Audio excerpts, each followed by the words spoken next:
Saudi Arabia రాజధాని రియాద్లోని US ఎంబసీపై Iran attack చేసింది.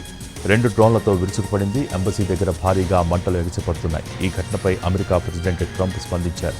ఇరాన్కు గట్టి బుద్ధి చెప్తామని హెచ్చరించారు. ఇటు యుఏఈ కూడా వార్నింగ్ ఇస్తోంది. అన్ని క్షిపణులు సిద్ధం చేస్తామని హెచ్చరించింది. సౌదీ అరేబియా రాజధాని రియాద్లోని యుఎస్ ఎంబసీపై ఇరాన్ అటాక్ చేసింది. 2 డ్రోన్లతో విరుచుకుపడింది. ఎంబసీ దగ్గర భారీగా మంటలు ఎగిసిపడుతున్నాయి. ఈ ఘటనపై అమెరికా ప్రెసిడెంట్ ట్రంప్ స్పందించారు. ఇరాన్కు గట్టి బుద్ధి చెప్తామని హెచ్చరించారు. ఇటు యుఏఈ కూడా వార్నింగ్ ఇస్తోంది. అన్ని క్షిపణులు సిద్ధం చేస్తామని హెచ్చరించింది.